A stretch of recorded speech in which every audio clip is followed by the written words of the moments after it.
seperti apa, C seperti apa, dan Q itu seperti apa. Nah, kita kemudian ketika melihat ini, ketika kita melihat ini, oh iya ini huruf P. Ketika kita melihat ini yang kakinya 3 gini, oh iya ini huruf M gitu ya. Nah, jadi sebetulnya keunikan ini disebabkan oleh cara mata kita yang melihat kolerasi antara komponen visual yang satu dengan yang lainnya. Kemudian kita baru bisa menamai bahwa itu adalah huruf P, itu adalah huruf M, itu adalah huruf C, itu adalah huruf Q. Nah, ini menurut teori gestalnya, jadi sebuah gambar itu bisa dianalisa atau dievaluasi sebagai komponen yang berbeda. Jadi kita ketika melihat alfabet dari A sampai Z, kita sudah paham nih, A bentuknya seperti itu, B seperti ini, C seperti ini, gitu ya, dan seterusnya. Nah, itu sebetulnya karena kitanya sudah paham secara visual, komponen yang satu dan yang lain, tipe huruf, karakter hurufnya itu seperti itu, gitu ya. Nah, salah satu hukum persepsi nih, dari teori ini membuktikan untuk mengenal atau membaca sebuah gambar diperlukan adanya kontras antara huruf positif yang disebut dengan figur dan ruang negatif yang disebut dengan ground. Ini contohnya. Jadi ketika backgroundnya, ini groundnya, background. Ketika backgroundnya lebih muda warnanya atau lebih terang warnanya dibanding si hurufnya, maka kemudian terlihatlah secara anatomi bahwa bentuk huruf A-nya itu seperti ini. Gitu. Jadi antara ini figurnya dan groundnya itu kontras gitu. Jadi tidak sama warnanya. Berbeda ketika misalkan si figurnya kita beri warna hitam, kemudian groundnya kita beri warna hitam juga. Kan akhirnya nanti terlihat sama ya antara figur mana, antara ground yang mana gitu. Tapi ketika kita kontraskan antara ground dan figurnya, maka kemudian terlihat bahwa itu adalah huruf gitu. A, B atau apa gitu ya. Nah, di dalam tipografi itu sendiri, secara anatomi si huruf itu memiliki struktur ya, struktur. Jadi ada tinggi itu apa namanya kalau misalkan tinggi huruf nih, atau yang ini yang kapital itu apa, yang lowercase itu harus segimana. Nah, ini penamaannya kurang lebih seperti ini. Jadi bagian paling tinggi teratas itu disebutnya chapter. Jadi chapter itu bagian paling tinggi dari si huruf. Itu namanya chapline gitu ya. Namanya chapline, kemudian yang bawahnya adalah baseline. Jadi ukuran yang paling bawah itu disebutnya baseline, ukuran yang paling atas disebut capline. Nah, yang tengah-tengah yang kita suka sebut nih namanya huruf kecil gitu ya, tapi sebetulnya di tipografi itu disebutnya dengan lowercase. Nah, huruf kecil ini kan ada nih, ini bodinya ya, ini bodinya dari huruf kecil atau bodinya dari lowercase. Nah, itu disebutnya dengan X height. Jadi tinggi dari si badan lowercase itu namanya X height. Nah, batas atasnya disebut min line. Batas atas dari si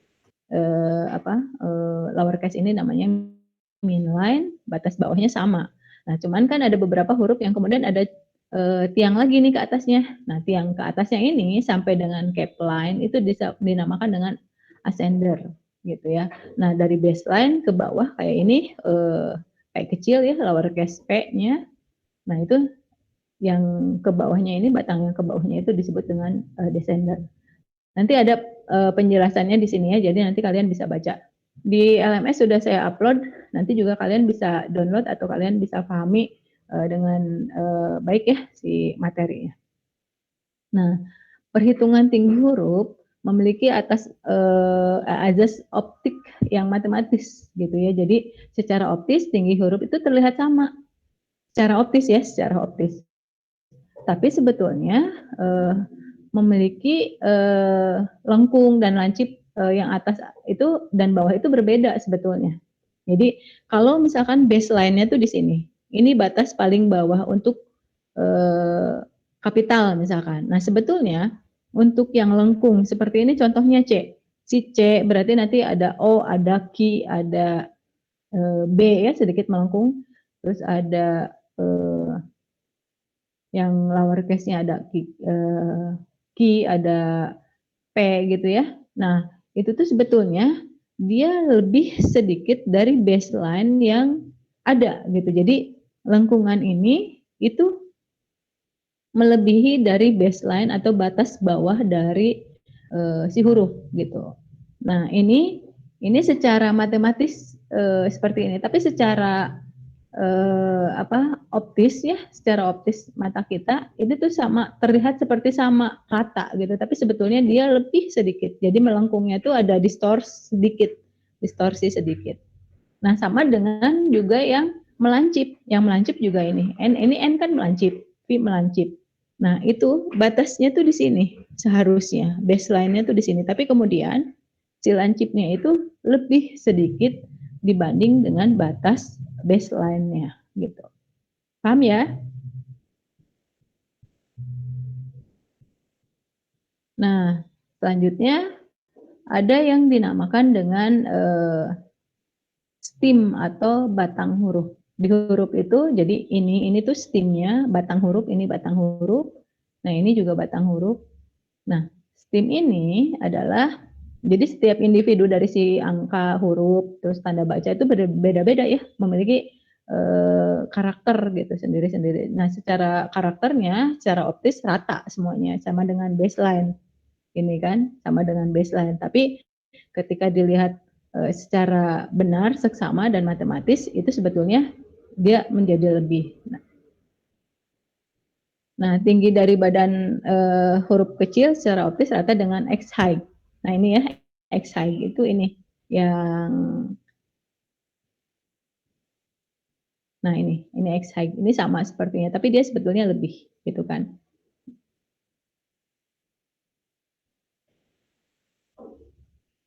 Nah, setiap karakter huruf besar atau huruf kecil memiliki batang atau stem. Nah, ini yang disebut stemnya. Ini juga, ini kalau ini huruf lowercase-nya, stemnya itu seperti ini. Nah, ini stemnya, ini stemnya, ini stemnya. Ini batangnya itu batang ini. Jadi, nah terminalnya tuh ini. Nah, terminalnya tuh ini. Gitu. Jadi terminal itu adalah batas akhir dari si garis atau penutup dari garis. Biasanya menulis seperti apa sih, kan menulis biasanya gini nih, huruf R gini kan, gitu kan. Nah, gitu. Nah, batas akhir ini sebutnya terminal gitu ya. Ini R misalkan. Nah, ini terminalnya. Gitu. Nah, ini batangnya.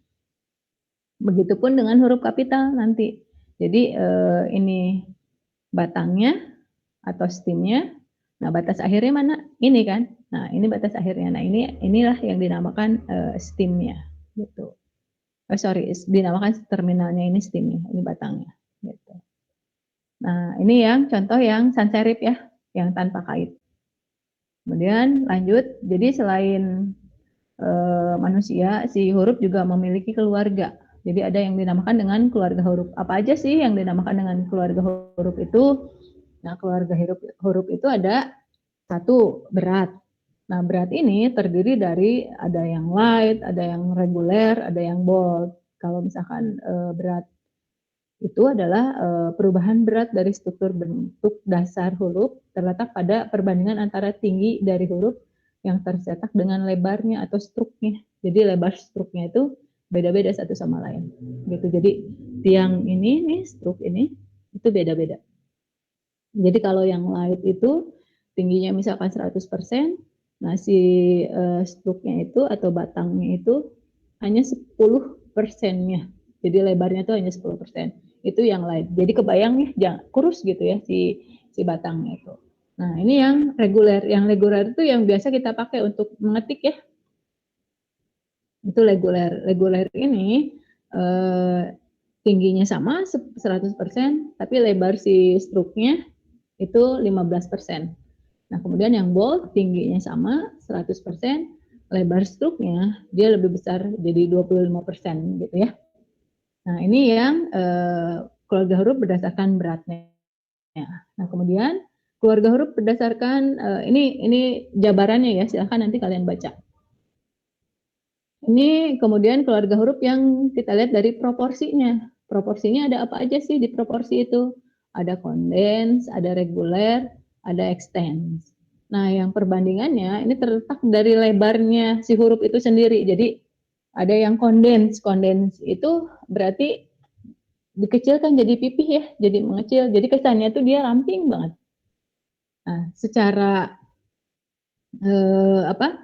Struknya dia sama, secara struknya sama, tapi kemudian dipipihkan sampai dengan 60% gitu.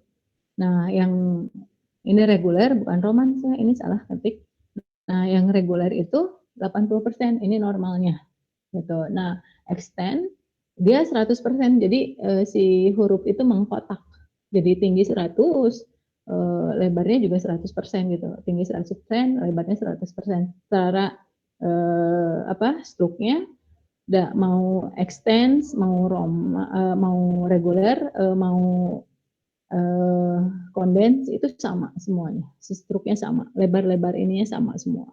Tapi yang kemudian menjadi berbeda itu adalah secara bentuk dasarnya, proporsinya ya, jadi mengecil, jadi sama gitu, jadi melebar ya, melebar 100-100 gitu, jadi mengkotak gitu si hurufnya. Gitu. Nah kemudian yang keluarga huruf yang selanjutnya adalah kemiringan. Ini penjelasannya tentang kondens dan extend ada di sini juga. Silahkan nanti kalian baca. Nah, yang kemiringan kan ada tuh beberapa huruf yang italik ya. Nah, kemiringan italik itu atau italik itu biasanya dari bentuk yang reguler dia diberi garis untuk kemiringannya itu sampai dengan 12 derajat.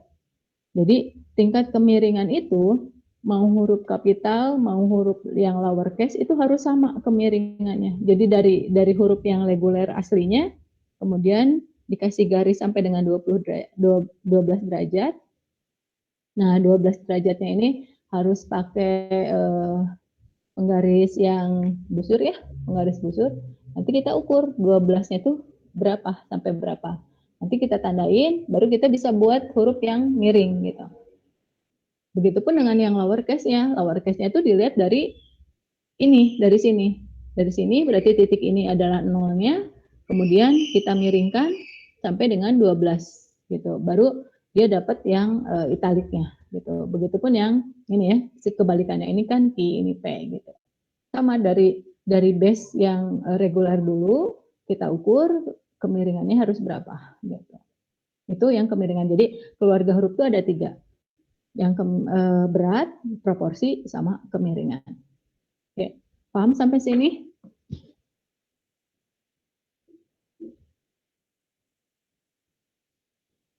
Paham ya?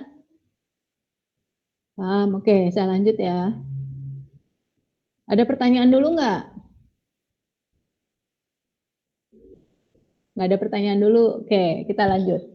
Nah, ada yang namanya font and font families. Jadi, font itu adalah ukuran ketebalan gaya tertentu yang diaplikasikan pada huruf, pada karakter huruf, angka, simbol, dan lain-lain ya. Jadi ketika si font itu namanya Times New Roman atau Arial, tapi secara ukuran, ketebalan, dan gaya tertentu itu kemudian jadi bisa berbeda-beda satu sama lain gitu ya. Gitu. Terus ada font families yang merupakan kelompok font yang memiliki kemiripan dan dalam penggambarannya. Jadi ada beberapa karakter yang sama tuh apa aja gitu ya. Terdapat ini pembedanya tuh ada 4 jadinya ada 4 families yang utama. Satu yang serif, sans serif, script sama dekoratif. Kalau yang serif itu kan yang kait ya. Nah, yang kait juga macam-macam namanya, ada Times New Roman, ada apa. Yang sans serif, yang tanpa kait itu juga macam-macam namanya, banyak banget. Yang script begitu tuh, yang script sama. Yang dekoratif juga akhirnya sama, banyak tuh nama-namanya, penamaannya. Tapi hanya 4 jenis keluarga huruf, jadi 4 jenis families. Jadi secara penggambarannya ada yang kait, tidak berkait, ada yang script, dan ada yang dekoratif gitu. Nah, ini yang contohnya. Jadi waktu lalu kan saya udah cerita tuh kalau misalkan script itu digunakan untuk apa ya gitu, yang serif itu digunakan untuk apa, yang sans serif itu digunakan untuk apa. Nah, ini yang serif, yang memiliki serif ada tambahan coretan karakter di ujung kakinya. Ini. Nah ini serif. Berarti ada kaitnya. Nah, serif ini adalah seperti saya bilang dulu waktu minggu lalu, dia memudahkan untuk membaca. Jadi mata kita dituntun untuk mengikuti arah si kakinya nih. Kita ngikutin dari arah kakinya, kemana alurnya, kita ngikutin arah kakinya. Itu untuk memudahkan membaca. Nah, cocoknya digunakan untuk yang dokumen-dokumen atau teks, body text gitu ya. Itu sans serif. Serif. Nah, contohnya banyak, ada Times New Roman, ada Box, Antigua, ada Courier, ada Garamond gitu. Ya. Terus kemudian yang tanpa kait atau sans serif. Nah, tidak memiliki serif. Ini contoh-contohnya. Ini nggak ada nih. Dia polos aja, lurus-lurus aja, nggak ada apa-apanya. Nah, mudah dibaca, khususnya pada dokumen online seperti ini nih. Ini kan saya pakai yang sans serif nih, gitu ya. Jadi kelihatan nih nggak ada kait-kaitnya. Dia lebih memudahkan untuk dibaca. Cocok digunakan untuk dokumen yang web ya, jadi online, sifatnya online, judul, headline, caption, keterangan gambar, atau tampilan untuk digital gitu. Nah, contohnya ini. Banyak sih, selain ini juga banyak banget lah yang tanpa kait gitu. Ngingetinnya susah satu-satu, banyak kan, saking terlalu banyak ya. Script font, nah script font ini biasanya seperti tulisan tangan gitu. Script kan kalau waktu kecil tuh suka tulisan zaman SD ya, ada menulis indah, menulis tegak bersambung gitu dengan buku yang bergaris-garis gitu kan. Ada itu sebetulnya kita sudah diajarin dari kecil juga, ada baseline-nya seperti apa, terus kan ada bagian yang untuk teratasnya apa, ada X height-nya sebagaimana. Nah, itu sebetulnya kita sudah diajarkan untuk menulis, belajar tipografi dari kecil. Cuman kan secara waktu dulu nulisnya script gitu ya, menulis indah gitu. Tapi nah, sebetulnya si menulis indah itu kan karena karakter dari tiap orang tuh berbeda-beda tuh. Kemungkinannya susah dibaca. Jadi secara penggunaan biasanya seperlunya. Itu nggak selalu si script itu bisa digunakan di semua aplikasi media gitu. Ada beberapa media yang memang tidak layak menggunakan contoh script font ini gitu ya.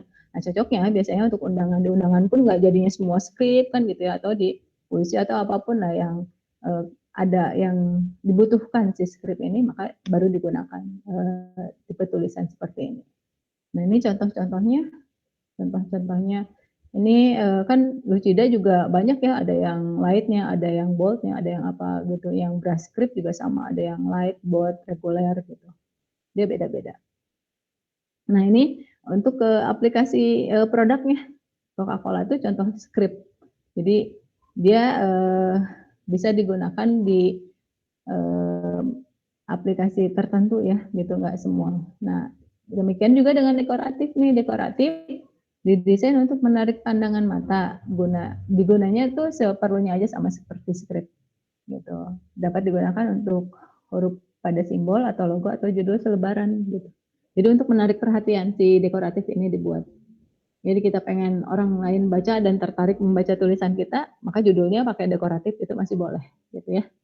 Atau untuk simbol atau logo-logo tertentu misalkan. Nah, biasanya penggunaan dekoratif ini bisa digunakan gitu. Tapi nggak yang dekoratif banget, karena tetap tingkat keterbacaan dari si dekoratifnya itu sendiri juga harus bisa terbaca dengan baik gitu. Nah, ini huruf nih secara struknya kan ada ya, batang.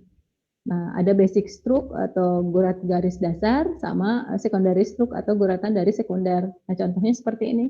Ini dasarnya ini. Jadi basic stroke-nya lurus, misalkan ditambah dengan basic stroke yang rata gini ya, di sini ke samping. Nah, maka jadinya F ini. Kalau basic stroke-nya melengkung, terus ditambah dengan basic stroke, secondary stroke yang sedikit melengkung, tidak terlalu lurus gitu, akhirnya muncullah C gitu. Jadi ada 4 klasifikasi kelompok nih huruf.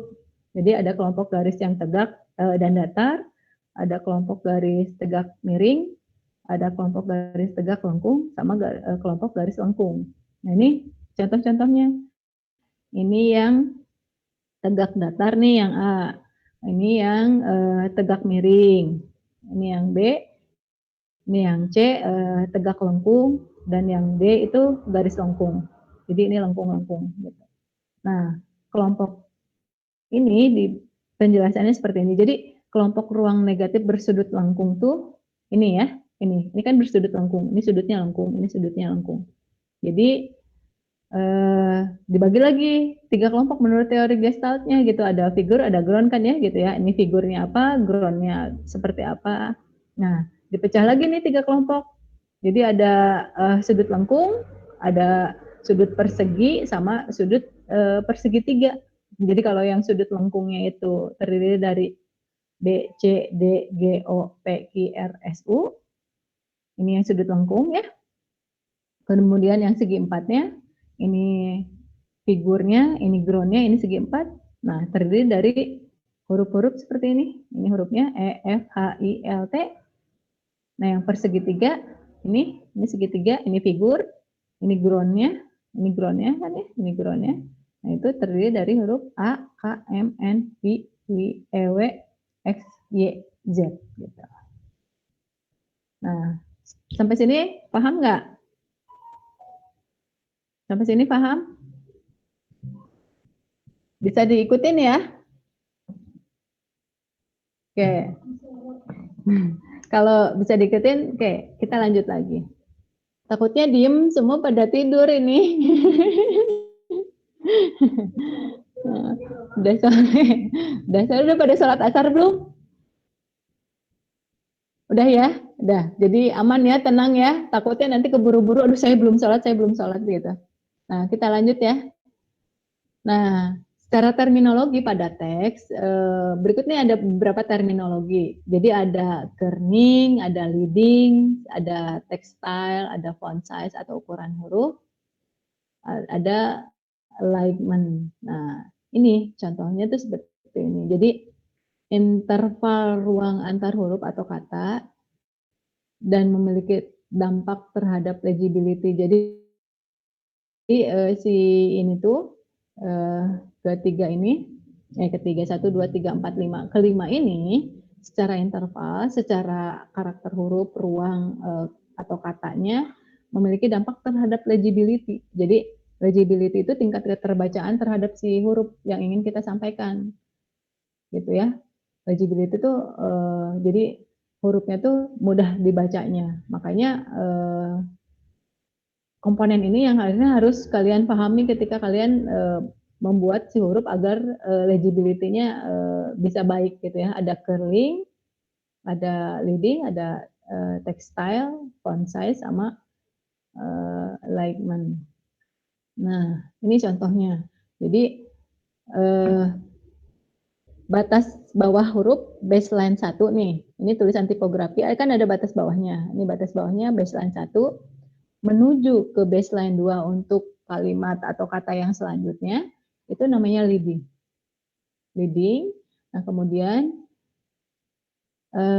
ini ada tulisan tipografi, kemudian ada jeda, ada tulisan digital, itu namanya tracking. Jadi tracking itu atau curling, bisa juga disebutnya curling. Jadi ada yang menyebut tracking, ada yang menyebut curling. Nah, bisa jadi gini, curling atau tracking itu batas jeda antara huruf. Ini kan kalau ini antar kata ya, ini antar kata, tipografi, batas, jeda, terus ada kata lain lagi. Nah, atau bisa jadi dipakai untuk batas antara huruf ke-1 dengan ke huruf kedua, ada batasnya, ada jedanya. Nah, itu disebut juga kerning atau tracking juga boleh menyebutnya, ya. Nah, kerning ini adalah jarak antara huruf atau sering disebut juga dengan tracking. Misalkan, ini yang regularnya nih, hurufnya kan standarnya begini ya. Tapi ketika si kerning atau trackingnya dipakai, dia kemudian menjadi ada jeda kan gitu ya. Ada jeda. Jedanya nih sama. Kalau misalkan ngejarnya si jeda itu 0,3 cm misalkan, semua harus konsisten dengan 0,3 semua 0,3 gitu. Itu batas antar kata. Nah, sekarang batas antar ini batas antar huruf. Kemudian ada batas antar kata. Ini ada jeda antar huruf, kemudian antar kata. Nah, biasanya yang jeda antar katanya itu 2 kali lebih lebar dari yang antar huruf. Jadi 2 kali lebih lebar. Jadi kalau misalkan si curlingnya yang antar huruf itu cuma 0,3 misalkan. Nah, yang curling untuk yang antar katanya bisa jadi 2 kali curling gitu. Jadi ada 2. Jadi 0,3 sama 0,3 berarti 0,6 di sini batasnya ini jedanya gitu ya. Kemudian ada leading. Apa sih leading? Nah, leading itu jarak antar baris yang tadi saya sebutkan di atas. Jadi baris pertama kalau di laptop atau di apa itu ada enter. Nah, itu perpindahannya itu disebutnya leading gitu ya. Nah, leadingnya itu bisa jadi merapat atau kita bisa atur leadingnya mau seberapa nih jarak antar katanya. Bisa jadi dirapatkan kalau di Word itu ada jenis yang bisa apa ada apa ya apa disebutnya aplikasinya ya di sana ya. Jadi bisa ngerapetin si leadingnya gitu. Jadi jarak antar katanya bisa dirapatkan tuh ada programnya gitu. Nah, yang ini yang kemudian ada textile. Textile merupakan jarak yang diaplikasikan pada teks.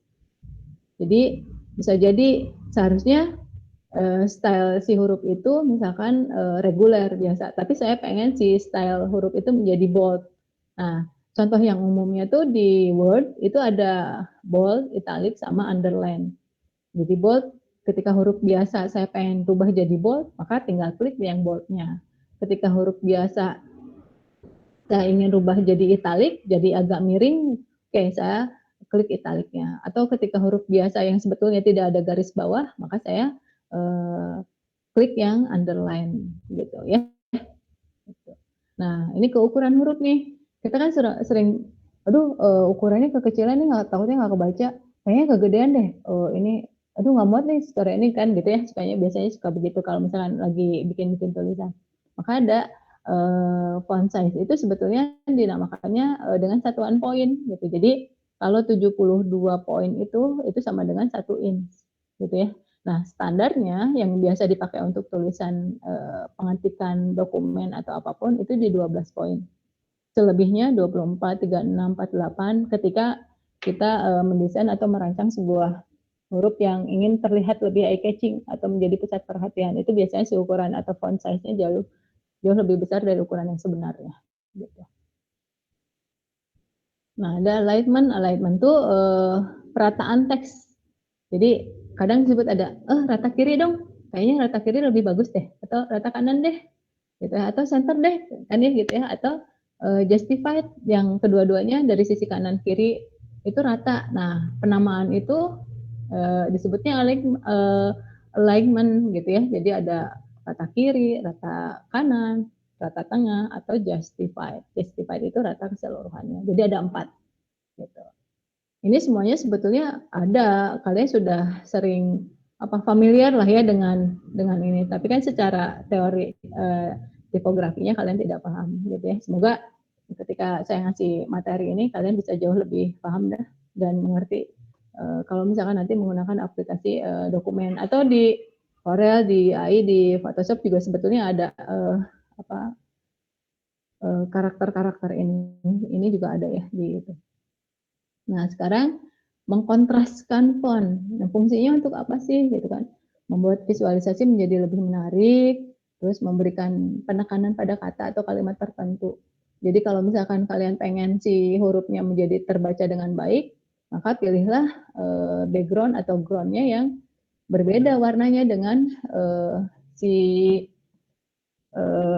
hurufnya gitu, atau si figurnya gitu, harus berbeda biar nanti secara fungsi si huruf itu menjadi lebih jelas fungsinya gitu ya. Terus memberikan penekanan pada kalimat atau kata tertentu. Jadi kalau misalkan saya pengen negesin nih ke anak ini nih karena nggak ngerti aja atau apalah gitu ya, misalkan saya mau pakai tulisan marahnya misalkan dengan warna merah, itu negesin bahwa menjelaskan bahwa saya sedang marah atau saya sedang tidak suka sama kamu atau apalah gitu ya. Itu fungsinya untuk seperti itu. Jadi kontras tuh fungsinya gitu. Nah, 6 cara nih untuk mengkontraskan. Kalau tadi saya barusan jelasin berarti dari warna ya, mengkontraskannya dari warna antara figur sama groundnya diberi warna yang berbeda dengan warna yang jauh lebih kontras, lebih mencolok gitu. Itu dengan warna. Atau bisa dengan ukuran.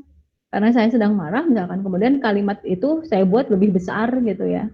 Itu bisa. Terus dengan ketebalan yang seharusnya si tipe huruf itu adalah light, misalkan saya mau buat bold aja karena saya lagi marah misalkan ya, itu juga bisa. Terus ada secara struktur si hurufnya, secara struktur bentuknya jadi dianeh-anehin, itu juga bisa jadi untuk mengkontraskan huruf yang satu dengan huruf yang lain. Terus secara arah juga, misalkan saya mau rubah sedikit arahnya dibalik misalkan, atau yang satu arahnya kemana, yang satu arahnya kemana, itu juga bisa jadi akhirnya mengkontraskan huruf yang satu dengan huruf yang lain. Gitu. Warna yang tadi saya bilang, kalau misalkan saya lagi marah, saya pengen pakai marahnya itu pakai warna merah dengan background yang abu-abu misalkan, biar merahnya lebih kentara, itu bisa jadi gitu ya. Nah, apa nih yang tidak boleh dilakukan atau apa yang boleh dilakukan ketika kita mengaplikasikan tipografi.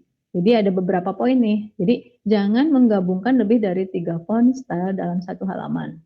Itu satu. Yang kedua, gunakan sans serif pada judul dan serif pada isi teks. Jadi sans serif ini kan berarti tanpa kaitnya. Kenapa pakai tanpa kait? Biar eye catching, biar jadi pusat perhatian. Gitu. Karena biasanya yang judul-judul itu dia tidak banyak, gitu kan, hanya sedikit. Nah, kenapa kemudian di teks harus serif? Karena dia banyak menceritakan sesuatu yang harus kita baca, biar si matanya tidak jadi lelah. Kemudian gunakan style yang italik sepenuhnya saja, gitu, karena di poin-poin tertentu si italik ini tidak banyak digunakan. Bisa jadi hanya untuk memberi tahu bahwa ini adalah kalimat yang tidak umum atau ini menggunakan kalimat yang berbahasa Inggris. Nah, biasanya penggunaan italik itu dipakai gitu. Nah, kemudian ada gunakan kontras. Kontras itu antara satu huruf dengan satu huruf yang lain ketika kita padukan, misalkan saya pengen jadi agak berbeda, itu boleh, masih dalam standar ya, itu masih boleh. Terus kemudian, nah jangan menggunakan terlalu banyak warna pada isi teks. Jadi yang satu misalkan si headline-nya warna merah, misalkan subnya warna apa, teksnya warna apa, banyak banget warna gitu. Nah, itu bikin pusing. Nah, itu yang jangan gitu ya. Terus jangan lupa nih bahwa tujuan utama dari tipografi adalah untuk membuat teks lebih mudah dibaca. Jadi kalau misalkan rame atau terlalu rame, di tujuan dari tipografinya itu kemudian jadi hilang. Nah, itu yang salah gitu, penempatan pengaplikasian tipografi dalam sebuah karya gitu. Dan sampai seperti itu. Ada yang ditanyakan? Ada yang ditanyakan, boleh sebelum kita lanjut?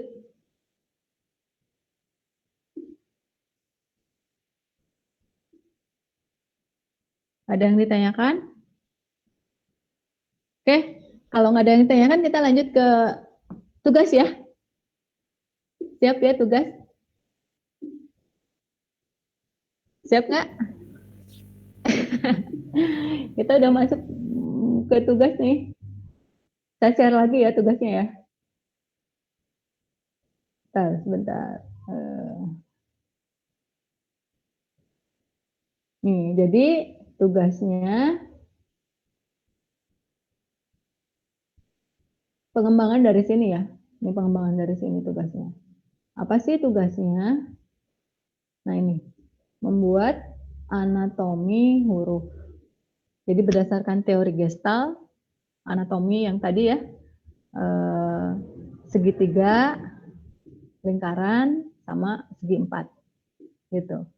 Itu berdasarkan teori Gestaltnya, hurufnya itu apa aja. Nah, itu nanti kalian buat. Yang keduanya, jadi nanti tugas satu itu ada 2 yang harus kalian kerjakan. Yang keduanya adalah berdasarkan struktur hurufnya. Berdasarkan struktur hurufnya, penamaan nama kalian ya, jadi nama lengkap kalian, kalian tulis nama lengkap kalian. Nah, berdasarkan struktur hurufnya itu harus seperti apa dan bagaimana, seperti yang sudah saya jelaskan tadi di atas gitu. Nah, sebentar, saya stop dulu ya.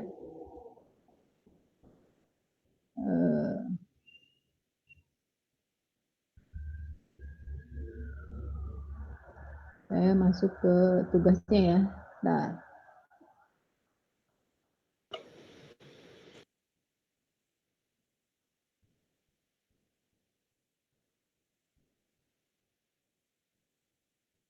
nah.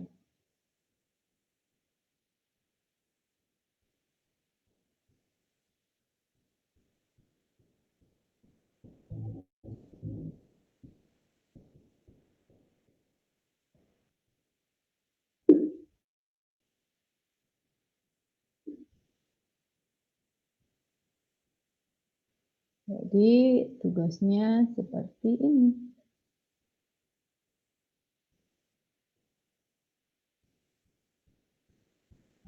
Nah, ini ya, membuat anatomi huruf berdasarkan teori Gestalt, segitiga, lingkaran, persegi. Berdasarkan struktur hurufnya seperti apa. Nah, kurang lebih nanti tugasnya seperti ini. Gitu. Jadi kalian buat di A3 boleh A3-nya pakai milimeter blok boleh. Ya, karena kalau misalkan A3 yang polos, kalian kan susah ya ngukur grid-nya gitu.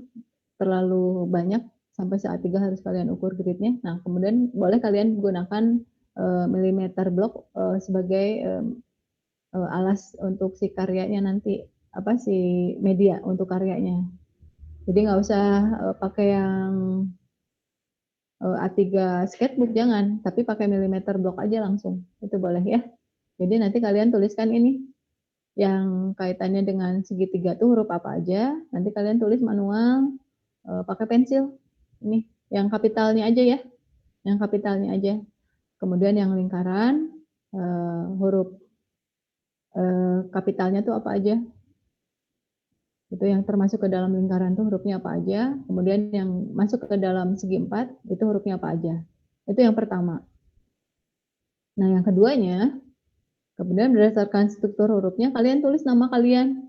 Nama kalian di A3 masih. Nah, kalau ini A3-nya yang putih ya. A3 putih boleh sketchbook, boleh apa aja yang ada aja kertas di rumah. Yang penting A3 aja ya. Nanti kalian tulis nama kalian, kemudian kalian garis cara ini X height-nya segimana kalian tentukan, terus kemudian cap highlight-nya seperti apa, descendernya bagaimana, terus stroke-nya seperti apa gitu ya, seberapa lebar gitu, terus jarak antara hurufnya mau segimana, jarak antara katanya mau segimana, itu kalian yang tentukan. Yang pasti di dalam A3 itu nanti nama kalian yang dicantumkannya gitu. Tadi ada pertanyaan sih di kelas yang lain, Bu, kalau si namanya tuh lebih dari 2 suku kata katanya, itu gimana Bu? Ya ambil aja 2 suku katanya, mau nama apa sama nama depan apa sama nama belakang, jadi nggak usah nama tengahnya, atau mau nama depan sama tengahnya itu boleh gitu. Atau kalau misalkan cukup 3 suku kata ya nggak apa-apa di A3 gitu, dilangsungin di A3, tapi biasanya jadinya kecil ya, cukupnya sih dengan 2 suku kata, biasanya itu lebih lebih enak lah secara proporsinya gitu nanti. Nah, formatnya ini kurang lebih seperti ini.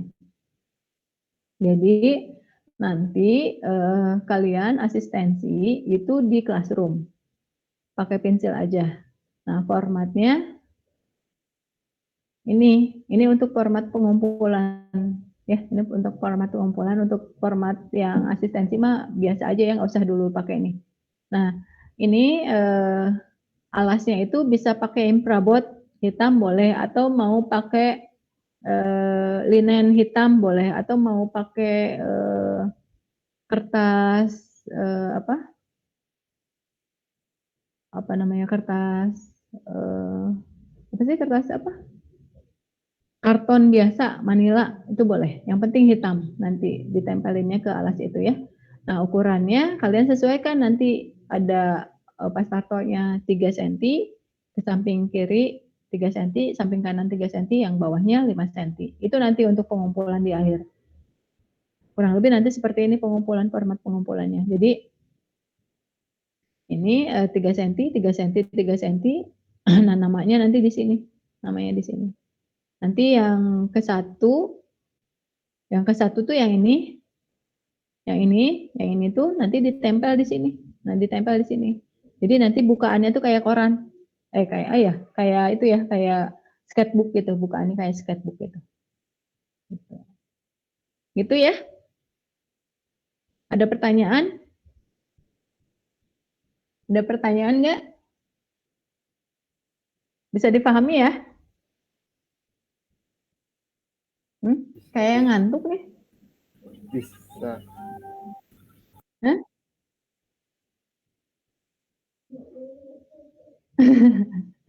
Bisa ya, bisa dipahami ya? Bisa, Bu. Bu, berarti Bisa. deadline-nya minggu depan?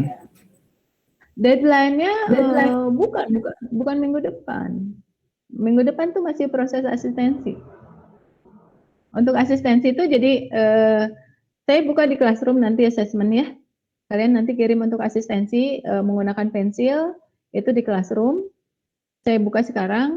Boleh kalian nanti utak-atik, coret-coret dulu. Mau kira-kira mau tipe huruf yang mana yang kalian pakai. Yang pasti harus yang berkait ya. Tipe hurufnya itu yang berkait. Nah, pakai yang berkait yang mana, mau Times New Roman, mau Fernanda, mau apa, boleh terserah. Kalian tinggal pilih aja yang kalian anggap nyaman ketika kalian nanti buat dengan pensilnya. Nah, itu kalian kirimkan ke Classroom proses itunya. Nanti saya cek satu-satu kira-kira struknya sudah benar belum, kira-kira curlingnya sudah benar belum, kira-kira base dari si hurufnya udah benar belum, ascender, descendernya itu udah benar atau belum gitu. Nanti saya lihat dulu. Ya, nah diusahakan nih kalau misalkan kan ada beberapa nama kayak nama saya itu nggak ada yang ke bawah ya, nggak ada yang desendernya ya. Nama saya itu kan Erna Nurmalinda, semua rata kalau misalkan huruf kapital semua. Nah, coba ganti aja nggak apa-apa. Misalkan I-nya kalian ganti dengan Y jadi Y gitu ya ke bawah. Jadi biar dapat nanti desendernya ketika kalian menulis desender itu sudah benar apa belum gitu secara strukturnya gitu. Ya, gitu ya. Kalau misalkan ya udah namanya komplit ada descender, ada atas ada gitu kan, bawah ada, ya itu mah aman gitu. Kecuali kalau misalkan namanya yang nggak ada atas bawahnya, nggak boleh nanti dipadukan dengan yang lowercase kan, kayak kalau seperti contoh di sini nih, kan ada lowercase-nya kan.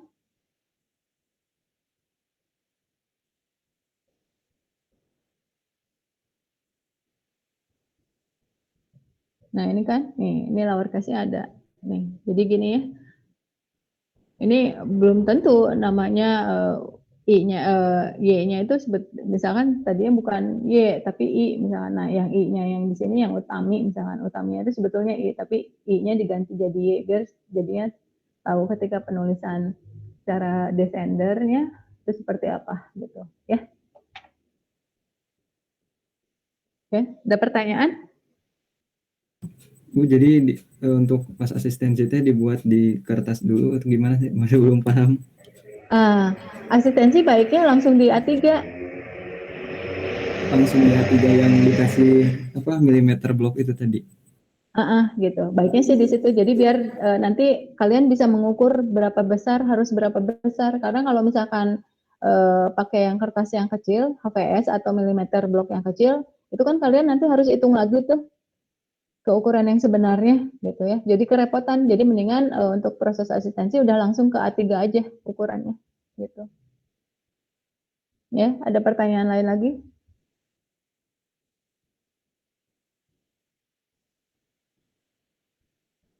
Ada pertanyaan lain? Nggak ada.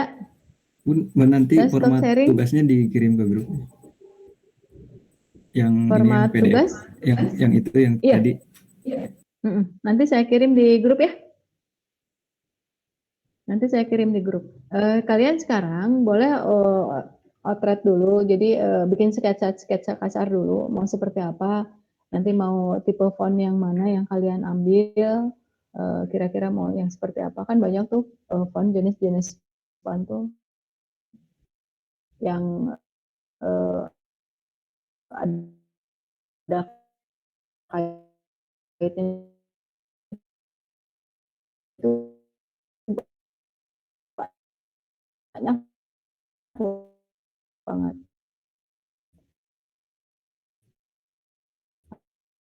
Kalian mau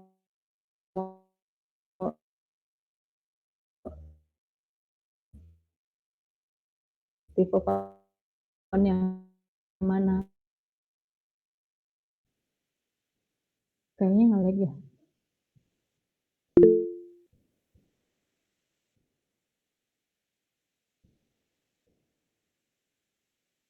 Kameranya boleh dibuka semuanya.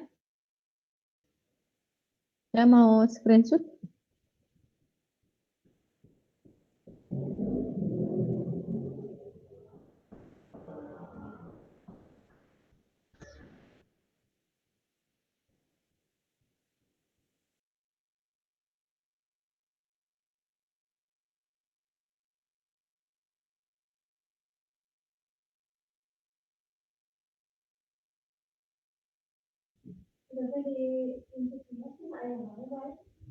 Saya screenshot dulu aja ya.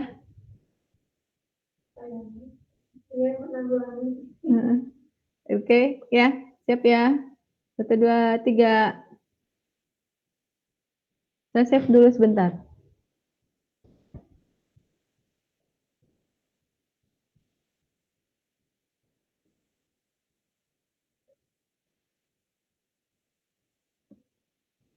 Oke. Lagi ya. Oke. 1, 2, 3. Bentar.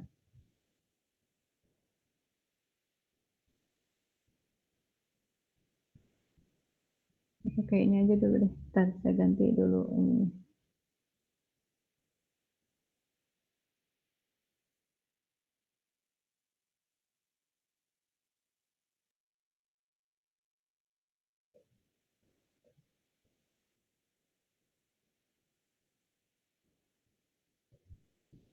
Oke, kameranya udah dibuka semua?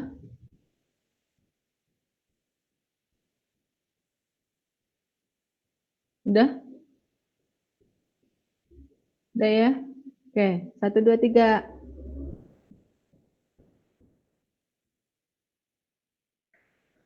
Oke, 1, 2, 3. Oke. Bentar, saya save dulu.